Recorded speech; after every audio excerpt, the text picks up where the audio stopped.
नमस्कार मित्रांनो, मी आता चौथ्या माळ्यावरती आहे. डेफिनेटली तुमच्या लक्षात असेल, पण ही फुलं ओरिजिनल आहेत बरं का. म्हणजे मला असं वाटायचं की ही प्लास्टिकची असतील, नकली असतील, पण ही ओरिजिनल आहेत.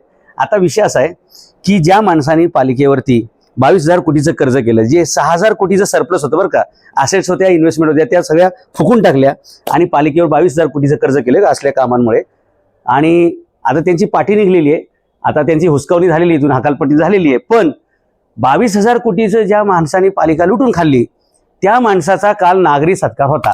आता मला सांगा, या शहरातला असा कोण नागरिक असेल बरं की यांचा सत्कार करेल? सगळ्या शहराचं वाटोळं झालं. इथले खड्डे, इथले रस्ते, इथलं ट्रॅफिक, इथलं पाण्याचे प्रश्न, इथलं वायू प्रदूषणाचे प्रश्न, असे सगळे बघितले तर भ्रष्टाचाराचा भस्मासूर या ठिकाणी झाला.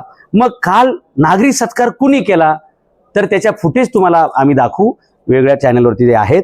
आणि त्या कार्यक्रमाला कोण आले असतील? शहरातील सुजाण नागरिक असतील का? शहरातील सज्जन नागरिक असतील का? कोण असतील? तर अंदाज तुमचा बरोबर आहे की ज्यांना ज्यांना ह्यांनी त्या मलाई वाटलेली आहे, मलिदा वाटलेला आहे, त्या भ्रष्टाचारात जेवढे जेवढे सामील होते ते काल सगळे तुम्हाला स्टेजवर दिसलेले असतील. आणि ज्यांनी सत्कार केला, लक्षात घ्यायचं, कुणी कोणाचा फुकट सत्कार करत नसतं, कुणी कोणाचं काही इथं पाहुणा मेहना असं काही नसतंय. जे जे लाभार्थी होते ते काल स्टेजवरती होते आणि त्यानुसार आपण पुढे जाऊ. आणि पालिका जी 22,000 कोटीची लुटली गेली, त्याच्यात कोणाचा किती वाटा आहे ते नागरिकांनी खाली कमेंटमध्ये टाकायचे. कोणी कोणतं कॉन्ट्रॅक्ट घेतलं होतं, कोणी कोणतं टेंडर घेतलं होतं, ते कितीचं होतं आणि त्याचे खरे मालक कोण होते आणि आज त्या कामाची काय भयान अवस्था आहे, हे सगळं आपण जर तपासलं तर आपल्याला लक्षात येईल की अलिबाबा आणि 40 चोर, म्हणजे हा चंबळचा डाकू आणि त्याच्यासोबत असलेले या पिंपरी परिसरातील 5-50 डाकू, याचा आपण नक्की शोध घेऊया. ही लादी हलती, त्यामुळे मी लवकर खाली जातो. आणि बिल्डिंग धसली तर आपण फुकट मारायचो. लोक कल्याण करता करता एक चांगला वक्ता किंवा एक चांगला लेखक शहीद झाला असं काय होऊ नये म्हणून मी लगेच पालिकेतून जाणार आहे. जे नवीन येतील त्यांना सुद्धा आम्ही विचारणार आहे बरं का, की हे सगळं दुरुस्त करा, किमान आल्यावर पहिल्या लाद्या दुरुस्त करा.